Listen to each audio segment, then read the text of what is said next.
Coming to you from the studios at the Illinois Rock and Roll Museum on Route 66, it's the Rock and Roll Chicago podcast. Oh, Chicago, rock and roll Chicago, my hometown. Well, I was born in the city, gonna rock the city, Chicago.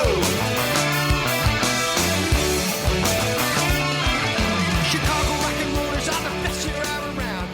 Hey, everybody, it's Ray the Roadie. And this is Humble Hollywood Mike. Humble Hollywood Mike. And you guys will know exactly what I'm talking about as soon as we get into this interview right now. Yeah, what happened to British Mike? Well, that was last week. Yeah, it was last week. Yeah, I drink all the tea. You're done with the tea? Yeah, we're done with the British Mike. You're into something else now? Yes, I am. Yeah. Like humble pie? Yeah, humble pie and being humbled. And I'm going to tell you, we're about to be humbled. You and I are both about to be humbled. Okay. There's going to be a lot of humbled. Not hobbled. Well, hobbled or humbled? It's the effects of the Buffalo Trace tea that I had last week. I gotcha. I think that's causing me to, hubby. I sound like I'm on Zoom. Remember Zoom? Yeah. Hubby. Yeah. No, we have a young man in the studio here with us tonight by the name of Holden Garcia. Say hi to everybody, Holden. Hello. Pretty anticlimactic, but say hello. I said hello. Yeah. So I mean, we've got the guitar playing, singing, performing phenom, Mr. Holden Garcia here in the studio tonight. Why don't you start by telling everybody how old you are, Holden? Now, to a lot of people, this comes as a shock because I look younger for some reason, but I'm 11. Straight up. No, I think it's pretty spot on. You are 11 years old. Yeah. People have guessed me to be 8, 9, 10, 12, 13. Okay, I wouldn't say 13, but definitely 11 years old is good enough for us. So, how long have you been playing guitar? I've been playing guitar for I want to say 3.5 years. Yeah. I started in December of 2021, like playing for real, instead of just like dibble dabbling on like the one guitar in the corner. So yeah. I'd say that's about 3.5 years. What was that guitar? Was it like a plastic thing from Toys R Us, or was it a real guitar? No, it was a real guitar, but more like a toy guitar. Like Ready Ace is like the equivalent of First Act. Mm-hmm. So I had like a little red Stratocaster looking thing. Yep. Insanely small fretboard. Yep. The electronics, they weren't the best, but hey, I learned on it. See, I mean, 11-year-olds don't start talking about the electronics on the guitar. No, they don't do that. Mm. No, I think he was reincarnated from something else at one other point in time. Possibly Edison, Thomas Edison, or something like that, maybe. Yeah, possibly. So you were about 8. Would you say about 8 years old, right? When you started, I can do that math. Well, if you're yes. Yeah, you're only 11, man. You don't have to look. We could do it on one hand. You can't do that with Ray, though. Quiet. Probably need a little more than one. Yeah, just a little more than one. Yeah, just a little more. So you are by far the youngest person we've ever had on the podcast. So why don't we start off and talk about what makes an 8-year-old just all of a sudden decide I'm going to play the guitar? I'm surrounded by music. Like, my mom's in a barbershop chorus, meaning my dad used to be in a barbershop chorus. My mom plays woodwinds. My dad plays percussion. My uncle's a guitarist in a pretty good bar band who I take a lot of inspiration from. Yeah. So, like, all of that. And I have a guitar with videos of people playing guitar. Hey, if I if I zoom in and see where they put their fingers, I can figure this out. Mm-hmm. So all one day, I just decided to look up how to tune a guitar, or electric guitar specifically, since I didn't know that they were the same tuning, on YouTube. And then that's how it all started. So with all of these musicians around you, different types of, people playing different types of instruments, different types of music, you decided, okay, the guitar is going to be the thing. And was there a specific reason for that? Did you just like the sound of it, or? I don't know. I had like a little Lightning McQueen like ukulele that my grandma bought me when I was like 2 or 3 or something like that. I'm loving this. I'm absolutely loving this. Yeah. I played drums, like not professionally, but enough to say where I played it pretty decently. Yeah. So like since I was 4 or 5, since we got the drum set in the basement. But what else? Oh yeah, pandemic caused a lot of boredom. Yeah, right. And the times when I wasn't playing Animal Crossing or Minecraft, I was in the basement. I came across this video of a brass band like playing like trombones and trumpets and stuff, and I'm like, wow. I've never seen that stuff before in my life. So I'm like, wow, new discovery. You can play an instrument just by moving your arm. Yeah. And holding something. Yeah, the trombone. Yeah, we have a trombone player in Cadillac Groove. We call that the farting bedpost. Oh yeah. I don't remember his name, but yeah. Interesting. Interesting. Yeah. I kind of like, since my uncle had an old trombone that he didn't do anything with, the same guitar uncle, he just kind of like gave it to me. Oh yeah. It was like a student trombone, so it wasn't like top of the line, but it wasn't bottom of the line either. So I just kind of like looked where they moved their arms, although I couldn't hit some of the notes because my arms were short and they're still short. But let's go beyond that. So technically your first instrument was the trombone, or was it the drums? The drums came before the trombone. Okay. All right. So we've got drums, we've got trombone. Right? And then for my birthday, I don't remember which year. Was it 2020 or 2021? Yeah, they don't remember either. His parents are in the studio, everybody. You guys can talk. Just feel free. Yeah. Yeah, they have no clue. But they bought me like a little blue plastic trumpet. Okay. So the valves, they always got stuck. So it wasn't reliable, but I was able to like learn. Like I learned to the point where I would be slightly more advanced than a band student this year. Okay. All on your own, all by yourself. All by myself. Okay. So at such a young age, what was the type? What kind of music were you listening to that said, okay, I'm gonna play the drums to this. I'm gonna play the trombone to this. I mean, I'm imagining you're sitting in front of your television watching, I don't know I don't even know what somebody his age was watching when they were, 3 years ago when they were 8 years old. Was Fairly Odd Parents still a thing? I don't even know. That's what my kids watched. Well, okay. So let me see if I can remember, because up until like 3 or 4 years ago, I had like eras of music that I listened to. For like a while when I was 4 or 5, I was a huge Queen fan. Honestly, nice. Relatable. Did you could say 4 to 5?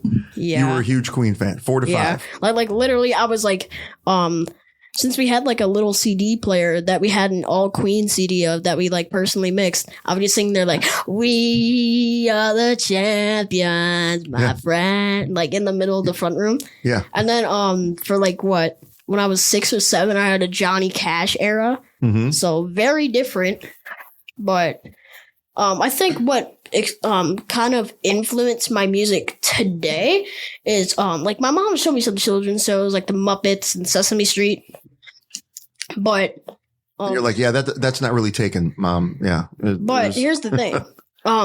She listened, or her friend is a huge fan of this band OK Go, and that's how she heard about it. And OK Go, if you like, have you ever seen that like treadmill video of like the guys? Yep, that's them. That's OK Go. Yep. They're from Chicago here, but they're known for famous music videos. They did one where they like filmed like a bunch of things happening in 4 seconds, then slowed it down and made an entire music video. Like they do crazy stuff like that. And honestly, to like 4-year-old me, that was just mesmerizing. Like to watch a bunch of people on robots with umbrellas making patterns and stuff. Mm-hmm. Like that was just satisfying. And their kind of music, I still listen to that today. So plus, every musician has a little bit of ADHD. So anything that's constantly moving keeps our attention. Yeah, I mean that totally works. And honestly, if I'm being honest, half the time I was watching the stream because it keeps moving, like from Road to Rock Radio on like a street pattern. Oh, this thing behind us. Exactly. Okay. Like every single musician has a bit of undiagnosed ADHD and a little bit of undiagnosed OCD. Oh yeah, I would say that.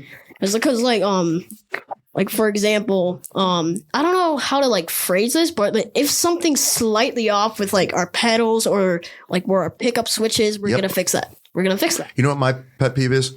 When we set up the stage, and then there's always 1 or 2 people that just don't care what their area looks like. And there's cords everywhere. That just drives me insane. When I see people standing on guitar cables or just any kind of cable whatsoever, like, what are you doing? Do you realize you're stepping on like $1,000 right there if we had to replace all those cables? Clean that up. It looks like garbage.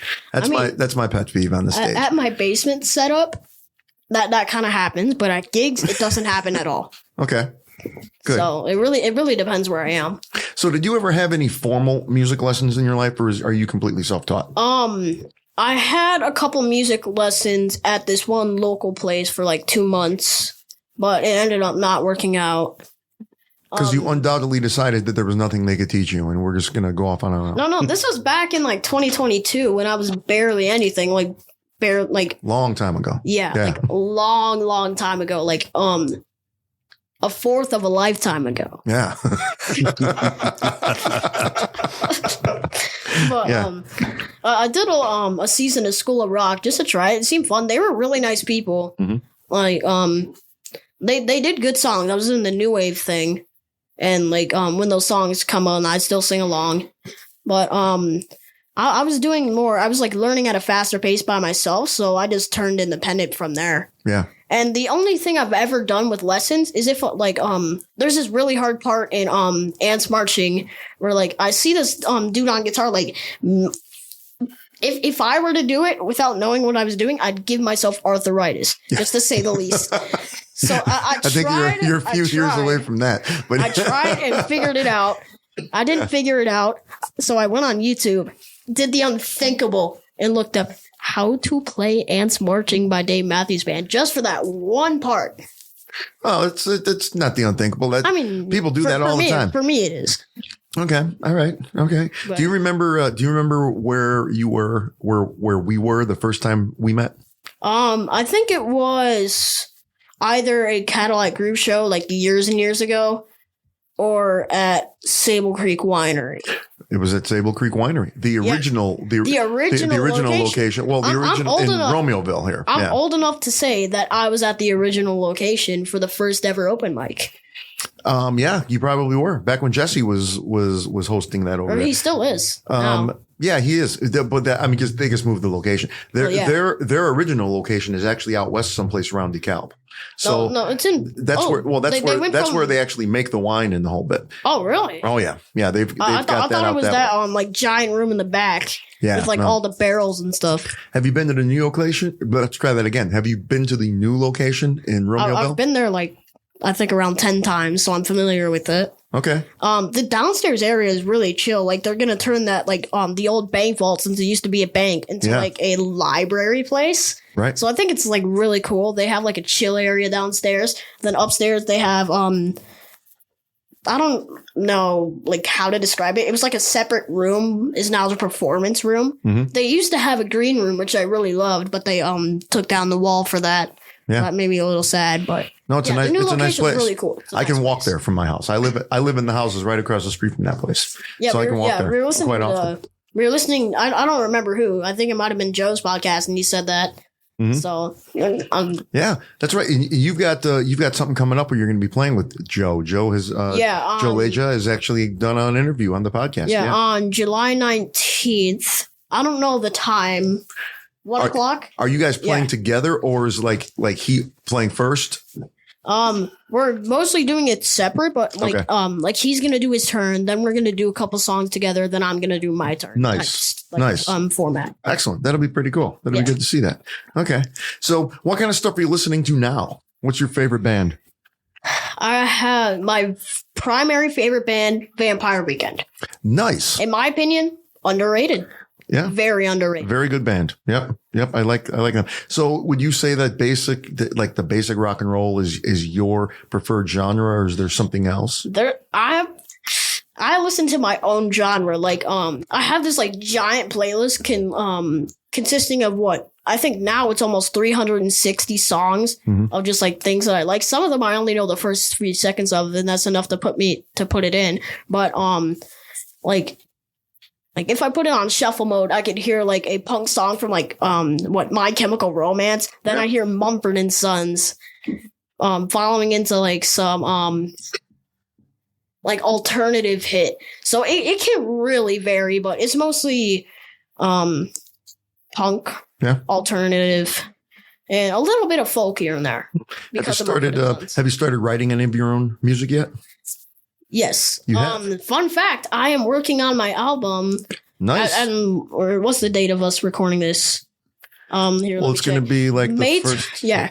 At the time we're recording this, it's May 21st. On the 23rd, I'm going back in to record the vocals for the album. So Nice. yeah,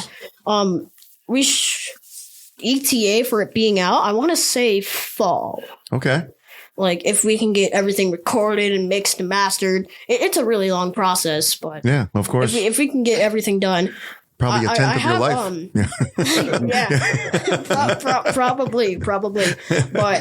But I have 2 1/4 albums of music, but only 4 songs out on streaming services. So we're trying to change that and add it up to 18. But now that I think about it, there's only 1 song that isn't on the album from that sampler, so that it just goes up to 15. Okay. So Great. yeah, it's exciting news. Exciting news. Yeah. Well, I think we've look at this. I forgot about my watch. I can't mute my watch. See? I think we've made it to the point in time where we need to have young Holden put his money where his mouth is. I think so. Yeah. And we're going to take a break and we're going to get y'all set up when we come back. Wasn't that like 5 minutes? You want to play a little bit in the studio for us? Sure. All right. All righty. We'll be right back in a minute. You're listening to the Rock and Roll Chicago Podcast. Hey, everybody, it's Ray the Roadie. And this is Hollywood Mike of the Rock and Roll Chicago Podcast. If you've been enjoying our weekly program, we have great news for you. Just tune in to Road to Rock Radio on Mondays at 7 p.m. Central Time, and you can hear a rebroadcast of one of our past episodes. Then again on Thursdays at 7 p.m., you can hear our most current episode brought to you by the Illinois Rock and Roll Museum on Route 66. So go to roadtorock.org, scroll down, and click on Radio Station. That'll bring you to the Road to Rock Radio, a station committed entirely to the great music from Illinois, from Chicago blues born on Maxwell Street to today's rock and roll and everything in between. 24/7, all music with its roots in Illinois.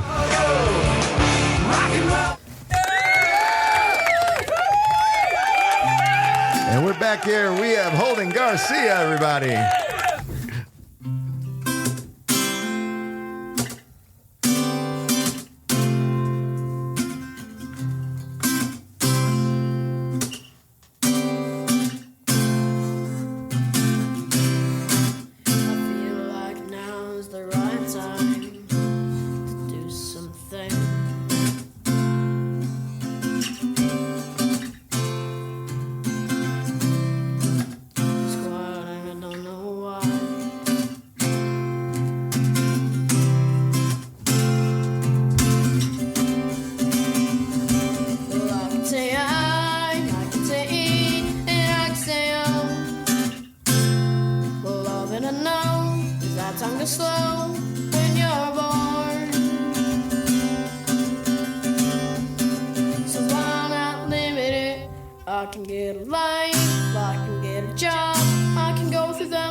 Very nice. Very nice. Very nice. Very nice. So, did you write all the lyrics yourself? Yes. Here, you can grab a chair again if you want. Yeah. There you go.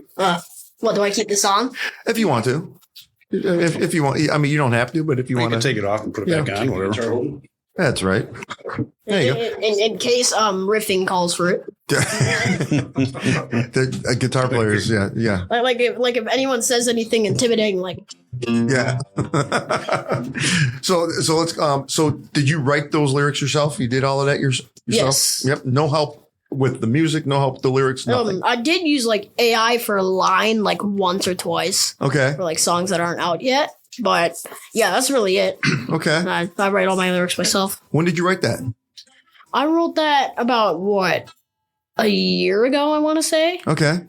It's when I started writing my second album of songs. Mm-hmm. That was pretty deep. So what was going through your mind at the time when you decided to write that song? I don't know. Like, I was just kind of noodling. And I'm like, hey, I haven't wrote a song in C yet. So let's try that. And Are you kidding me? and then I just and I'm like, hey, that's fire. Let's roll with it, I guess. Yeah.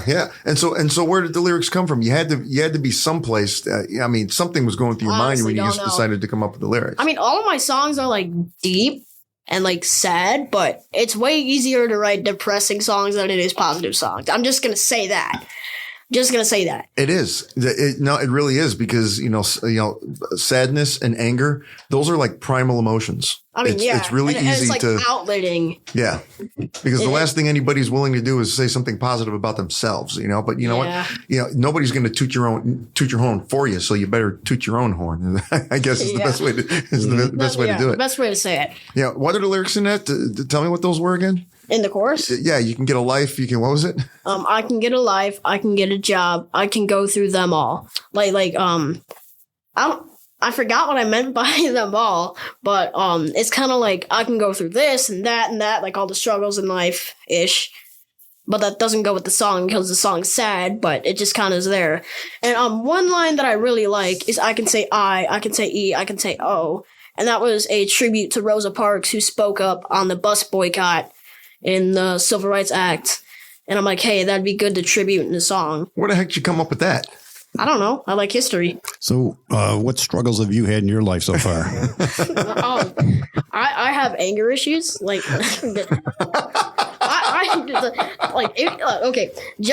I'm going to try and keep this as positive as I can. But if my gaming chair was a person, I'd probably be in jail. I rage at stuff. Okay. I rage. I'm a rager. Okay. Ask any one of my friends. Like, bro, this dude rages all the time. Okay. But I can usually contain it, but I just think a lot. And I'm like, yo, if Pinocchio says his nose is about to grow, would it grow? Like that type of stuff. Like rethinking the laws of life type of stuff. All right, I think we found the next song. Maybe. If I tell the truth about a lie, is it a lie? That's right. There you go. Wow, no kidding. That's pretty impressive. So do me a favor. You're holding the guitar in your hand right there. Noodle around for us. Dude, another song? Just play your guitar. Whatever you feel like doing. Just play.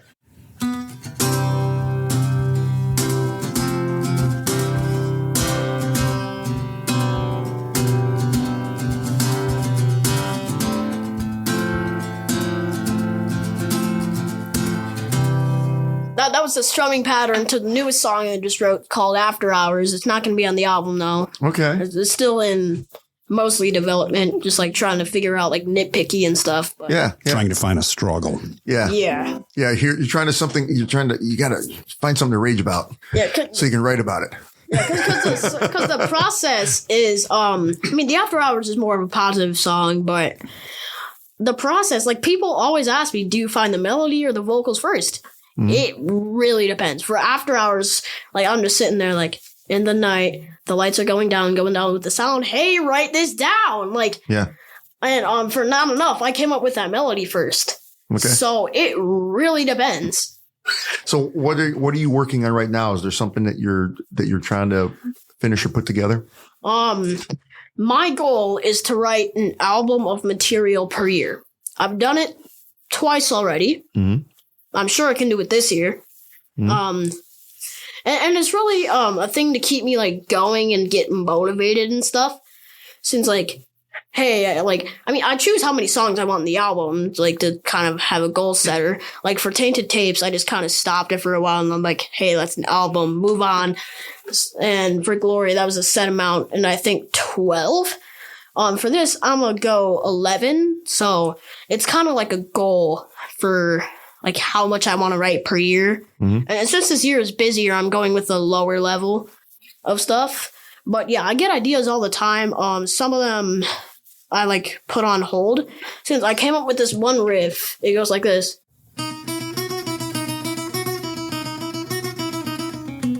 And I like kind of like held it for a while since I didn't know where to put it.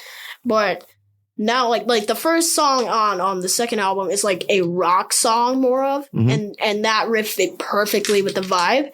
So I kind of just put it on hold and then like insert it in later. So I do that with some of my ideas, but other ideas I just use it right away. Like that. And it also helps that I have a good vocabulary. Sure.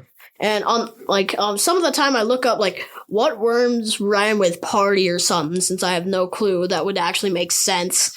Yeah. And like my dad's mad at me for coming up with my own word and I'll write called spreel. Spreel, definition, pointless. Literally pointless. You made up the word spreel. Yeah, Spreel? Yeah, I couldn't find anything else to spell it. Spriel. Okay, well, at least he threw in the IE. It wasn't Spreel. Well, you've heard it here first, everybody. Mm-hmm. you should probably coin that. Yeah, coin that. Probably put it on my website. Copyright that word. Yeah. Put it on my website. Do you ever go outside to play? Yes. Yeah. So okay. So that's kind of the next question I was going to say. So yeah. So you're a student. You go to school. Yes. Right. And you get out of school at what time? 3 o'clock ish. 2:55. 2:55. Okay, that's 3 o'clock ish. I think. Yeah, that works. Right. And then you get home. Do you play any sports in school or anything? I don't do any sports. I mean, music kind of is my sport. Okay. I play some basketball depending on the weather. Like outside my house, since we have like a basketball hoop there. Sure. I live in a 10 neighborhood subdivision. The neighborhoods are like what, half a mile big. Yeah. So like I can go in the neighborhoods to my friend's house and like go outside and like since like a lot of the neighborhoods have parks, we go to the parks and like play manhunt and stuff. Mm-hmm. We sometimes like play football in my big backyard because my backyard's probably the biggest out of all of my friends. Okay. Not trying to brag, it's just that's okay. Yeah, my house is the it's just the truth. House. I'm speaking truth. Yeah. So then you go home from school, you do your homework and everything. When do you find time to write? Do you find time to do that every single day, or is it just whenever you can fit it in? Because I wrote After Hours at a Sable Creek open mic. Like, I wrote the chorus at an open mic when there was literally one song before my turn, and I'm like, hey, this is a good idea. I have notes at. Let's write it down. And then I ended up writing the rest of it. It was before an event. Might have been another open mic. Oh, yeah, it was Black Dog. It was before Black Dog 2 days later. So it really depends. Like if I have time or if I can like bang out the writing like just like that. Mm-hmm. Since it took me like 30 minutes to write one song and 2 months to write another. Sure. That happens all the time. Mm-hmm. It's like but you don't have a designated time every single day where it says, okay, from 6 o'clock, like right after dinner or whatever, from 6:30, I'm going to sit down and I'm going to write a song or anything like that. I just go with the flow of the day. And when you sit down and start to write, do you have an idea like what you want to write about, or it just comes to you at the moment? It just comes to me. Yeah, you're just completely in the moment. Any of your friends play instruments? A lot of my friends are in band. My friend Charlie, he plays drums. My friend Aiden and Ben play guitar. I don't think they're like performing yet, but they're trying to form a band. I joined the band. I just don't have time. Yeah, because all of are they playing like at School of Rock or something? No, they're doing it by themselves. Okay. My friend Grant also plays guitar. Like, yeah, there's some guitar people, a lot of singers, ranging from like different things, but yeah, everybody's a singer. I mean, everyone can be a singer. They can be. They just don't know. They just don't realize it. So you need to find a bass player. Any aspirations of putting together a band? Probably when I'm older. Because you know, there's. I'm trying to think of a good example, like Jimi Hendrix, for example. Like he put together a band for his songs. Yeah, well, you know, you've probably seen the band "Don't Matter to Me," right? They've been on our podcast, and they're a group of young people that put together a band in high school, and they started coming to the open jam at Uptown Tap in Plainfield. And now that they're all graduated, most of them are in college right now. They play absolutely everywhere, all over the place. You can go and see "Don't Matter to Me." They kind of got their start right there in that downtown area, Plainfield. Because school sometimes gets in the way, but usually I remember it like I finish an open. Yeah, you don't need school. Yeah, don't like. Honestly, yeah, I'm smart enough with like what 50, 60 IQ max. Hey, you're a musician. You only need to be able to count to 4. I mean, fair enough. or unless I'm like doing 6'8" or something, or something like that. Listen to this kid. You know, you kidding me? Mm-hmm. Wow. Okay. But what? Pretty impressive. Yeah. You know what I think? I think it's time to hear another song from you. I mean, yeah. Yeah, we're just going to do it on the fly. We've got everything set. We know how it is. We're just going to do it. Yeah, you know how it is. You're listening to the Rock and Roll Chicago Podcast. Your Sunday nights just got a whole lot bluesier. Get ready for the Bus Stop Blues, a show that takes you deep into the soul of the blues with classic hits, road stories, and live jam sessions. Hosted by bluesman Kevin Purcell and me, the one and only Road Bill. The Bus Stop Blues is 2 hours of nonstop blues, banter, and badassery. Check out the Bus Stop Blues podcast at thebusstopblues.com, where you can listen on Spotify, iHeart, Apple Podcasts, or any other major podcast platform. Hop on board the Bus Stop Blues, where the blues never stops rolling.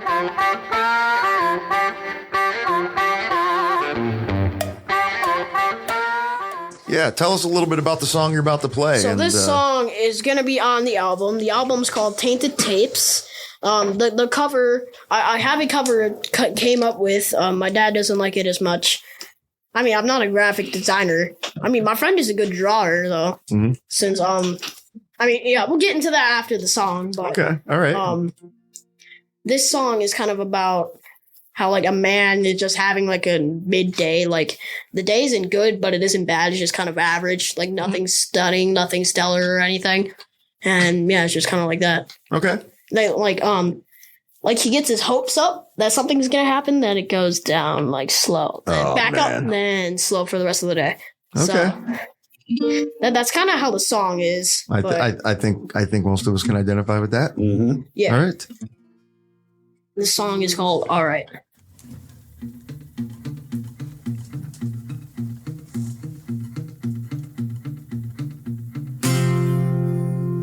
Sitting there like corn in the field without the lights. It's just as real, knowing the lies without appeal. I'll just do it again. And when the next day comes, I'll try it again. Thinking that I am the leader of our men. Every time I try, you never look again. Thank you for asking. I'm just alright.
Wow, Very nice. Very nice. So, how much do you like Dave Matthews?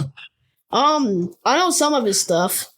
I mean, ants marching was the one part. Like, here, let me see if I can remember it.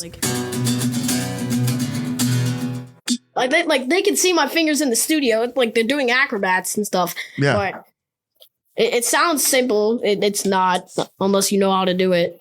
Okay, but would you say that Dave Matthews is kind of a like an influence of yours? In a way, yes. Yeah, I was going to say, because you look like him when you play. Do you realize that? You look like Dave Matthews when you play. Dave Matthews is a very active strummer, very active player when he sings and plays at the same time. And so are you. I mean, you're very animated. Pitch hopping. My vocal teacher, who also tells. Was that a new word we learned too? What was that one? It's hard when you go what? Get mad at him. It's a pick shopping. Okay. Oh, pick shopping. Yeah, pick shopping. Okay. Yeah, guitar pick shopping. Like my old vocal teacher, he used to give me guitar tips too, since he was a guitarist. He said that I should go to medium picks. Broke every single medium pick I owned. So then I decided, hey, let's go to lights. Broke every single light I owned. Yeah. Now I'm just praying on a 70 millimeter. Let me see this thing. Let me see it. 73 millimeter. Oh, it's not that thick, it's not that thick. Yeah, it's not that thick. I mean, because you're slapping the heck out of that guitar. I mean, you really are. Exactly. Very good. Very good. So tell us what you have coming up. Tell us what you have coming up in July. Where can people go and see you? At August 2nd, I am playing the Music and Martinis. I'm not sure where yet. I don't know where it is. Yes, you heard that right. An 11-year-old is playing Music and Martinis. That's right. Yep. That's, there's no liquor laws. Don't worry about it. Don't worry. Well, times are changing. I'm only going to get a Mountain Dew or something. Okay. I bet your parents aren't. Get a strawberry margarita or something. And then you got something coming up with Joe Aja. Yeah, on the 19th. On the 19th of July. At Sable Creek Winery. Okay, you're going to be playing at Sable Creek. Nice. Okay, that'll be pretty good. And by the time this comes, June's a busy month for me. Yeah. There's so much going on in June for me to plug, but this won't be out until July. Yeah. So it's going to be tougher for that. July, I'm not sure if I am. I might be doing something near the end of the month. Okay. With a festival or a camp or something. Wait, what? August. In August I'm doing that? I'm doing that again? Oh. You can talk. It's okay. You can talk. It's this time. Yeah. So last week, I think it was a week ago, or tomorrow it'll be a week ago, I did the Slammers thing for an hour outside. Nice. Am I doing the national anthem? Depends. If you record it and send it in so they can approve it, you might be doing the national anthem. Nice. Wait, I'm doing the outside too? We'll figure it out. Oh, wait, what? Okay, hold on. This is the first time I'm hearing it. We are in a special club. We're in a special club because what date my is band's doing that too this year. Yeah. Yeah. We're playing a concert in the outfield after the game one night and stuff. But wait, what date is it? We'll figure it out later. Yeah, we'll figure that out later. Sometime in August at the Joliet Slammers. But that's like a bucket list thing, though. Yeah. That's pretty cool to be able to do the national. I've always wanted to do the national anthem at a ball game, and that's where I did. I've done it over there at the Slammers game. That's a lot of fun. It's fun. I haven't done the national anthem. I played outside, and Are you going to sing it or play it on guitar? Probably play it on guitar, Joe Satriani style. Oh, okay. If they'll let me, though. Yeah. If they'll let me, I'll try and do that. Yeah, he's got a pretty good opinion of him. So I'm going to do a Joe Satriani style. Yeah, that's pretty good. He could, by the way. Or two things. I don't want to say were bad, but two things that could have been better about the performance was there was a train station right behind me. For those of you who really know me, I like trains. Oh boy! So it was like something shiny, and you were all about the trains. There's literally a two-way track. Yeah. And every 10 minutes or so a train would show up and no way, custom painted Bud car. Oh. and then a caboose apparently showed up behind me. I haven't seen one of those ever, but okay. And the other thing that could have been better is the way I was facing. The wind was blowing in my face, and there were little projectiles getting in my eyes, and I couldn't do anything about it because both of my hands were already working, so my eyes were itchy afterwards. But that's not the game's fault. That's just me and Mother Nature. Yeah. So. Yeah. So before we start nerding out on trains and stuff like that, why don't you tell us how can people find you? Do you have a website? Yes, I have a website, holdengarcia.com. On Facebook, YouTube, and Instagram, same username, just Holden Garcia Music. Mm-hmm. And you can go there and find any dates that you have scheduled, downloads of any music that people might want to get a hold of. Most of the stuff is on Facebook because my parents manage that. Okay. We have some stuff on YouTube. Okay. Like YouTube's our second. Instagram, we don't have much. You're gonna get like some posts with like festivals and stuff, but Instagram there isn't much there. But you can also find me on Spotify and like other services, like other big services. Like here, let me see if I can remember all of them from the promo video. Amazon Music, Spotify, iTunes, YouTube Music, Pandora. What else is there? Wow. That's all I can remember. That's the majors. That's the big ones. That's the big boys. Absolutely. Yeah. Absolutely. Well, Holden, I'll tell you what. You and I have never had a chance to sit down and talk like this before. We've just been, acquaintances and the whole bit. Talking and passing. I wish you the best. You're just fantastic. You really are. I mean, to be 11 years old, anybody listening to this is going to say there's no way he's 11 years old. This is a 30. Right. This is a 30-year-old with like a pitch shifter or something on his voice. Yeah, right. Yeah. You're carrying the torch, especially for this area and local live music and the whole bit. So thank you for doing that, and thank you for coming in and talking to us and it's been a pleasure giving a part of your evening. This is fantastic. Me and you have done stuff together. We have. And we've never talked like this because you guys did like a Halloween thing in Joliet with Cadillac Groove. Yep. And I was dressed up as Slash because I didn't know. I remember that. I remember that. And people were saying like, "Oh, sick costume." And then like Mike was deciding to be nice and like bring me up to shred on a song. Yep. So and then people like as soon as I got off that stage, the same dude who said nice costume just looked at me. like what did I just witness? Is Slash really your dad? No. like did he switch like with Slash or something? Yeah. Like when I dressed as it, people like I'm not as good as Slash. I'm not saying I am, but like people didn't actually think that I could play guitar. Yeah, no, that's true. Yeah. Well, most people don't because you are talented beyond your years. You really are. Yeah, and that's a challenge for me. Is a lot of the places don't want like look over me because like, oh, he's like a kid and stuff. Of course. And like when I go to an open mic, like a new one, a lot of the time like people that I know are there, so I'm acting like I belong there because I do. Yep, probably absolutely. like I'm a performer in the scene, and people are looking at me like, oh, he's this kid trying to fit in. And then I actually play my set, and then they look at me differently. Yep. So people like don't judge a book by its cover. That's right. Like that's the biggest struggle I have. That's your next song. Yeah, next song. That's your next song. Well, hey, I was gonna name the song Cover, but then I realized that wouldn't work. Like cover of cover. Yeah. Like no, that wouldn't work. Why not? Well, hey, Holden, thanks for coming in tonight. Yeah, thanks a lot. Do appreciate it. Great story. And we'll see you out there. We'll see you out there. See you. Alrighty. The Rock and Roll Chicago podcast is edited by Paul Martin. Theme song courtesy of M&R Rush. The Rock and Roll Chicago podcast does not own the rights to any of the music heard on the show. The music is used to promote the guests that are featured. Rock and roll, Chicago. Rock and roll.